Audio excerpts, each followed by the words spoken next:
ગટરના ગંદા પાણી પણ ખુલ્લામાં છોડાતા આખો વિસ્તાર નરકાગારમાં ફેરવાઈ ગયો છે। રાજલી ગામમાં છેલ્લા 3 વર્ષથી સ્થાનિક રહીશોના ઘરની બિલકુલ નજીક જાહેરમાં કચરો, એંઠવાડ અને પશુઓનું છાણ નાખવામાં આવી રહ્યું છે। એટલું જ નહીં, ગટરના ગંદા પાણી પણ ખુલ્લામાં છોડાતા આખો વિસ્તાર નરકાગારમાં ફેરવાઈ ગયો છે।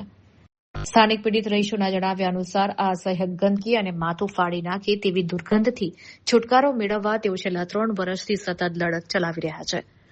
ગામના સરપંચ અને તલાટી કમ મંત્રીને રૂબરૂ મળીને મૌખિક તેમજ લેખિતમાં અનેકવાર રજૂઆત કરી હોવા છતાં તંત્રના પેટનું પાણી હાલતું નથી।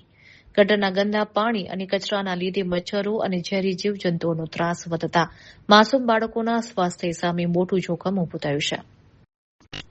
ગ્રામજનો સવાલ ઉઠાવી રહ્યા છે કે જો અહીં કોઈ ભયંકર રોગચાળો ફાટી નીકળશે તો તે માટે જવાબદાર કોણ રહેશે।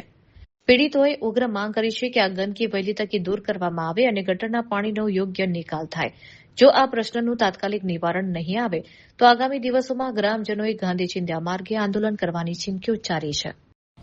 ડભોઈ તાલુકાનું રાજલી ગામ અને અમારા ઘર પાસે આ જે ગંદવાળો છેલ્લા 3 વર્ષથી ચાલી રહેલો છે। અમે તલાટી સરપંચોને રજૂઆત કરીએ છીએ, વારંવાર વર્ષે એ લોકો એ કરે છે, બરાબર છે। હવે એને ગંદકાઈ છે, કેટલું સ્મેલ મારે છે, એથી નજીકના રહેવાસી આજુબાજુમાં ઘરમાં છોકરાઓ છે નાના, તો એમને કાલે ઉઠીને કોલેરા કંઈ પણ થાય એની જવાબદારી કોણ લેશે? અને આનો કોઈ નિકાલો કોઈ કરતું જ નથી આજ સુધી। રોડની ઉપર છેક સમસ્યા એવી છે કે આ રોડનું પાણી ગટરનું છાણ હાથે પેલા રોડ પર આવી શકે છે અને એનું નિરાકરણ કોઈ કશું કરી શકતું નથી। વારંવાર રજૂઆતો કરીએ છીએ તો લોકોને ધમકીઓ આપીને એ કર્યા કરે છે, દબાયા કરે છે। આવા સામાન્ય માણસ છે એમનું શું થાય? એમનો બાળ બચ્ચો કાલે બીમાર થશે તો એમની પાસે પૈસા નથી, હજુ 100 રૂપિયા કમાઈને લાવે, ઘરનું ચલાવશે, છોકરાનું ચલાવશે, બરાબર છે। તો એમનું કંઈક હું તો એવું કહું છું કે એમના માટે કોઈક નિરાકરણ એવું કરો કે જેથી આ ગંદકી એમને ઘરની નજીકથી સાફ થાય, બરાબર।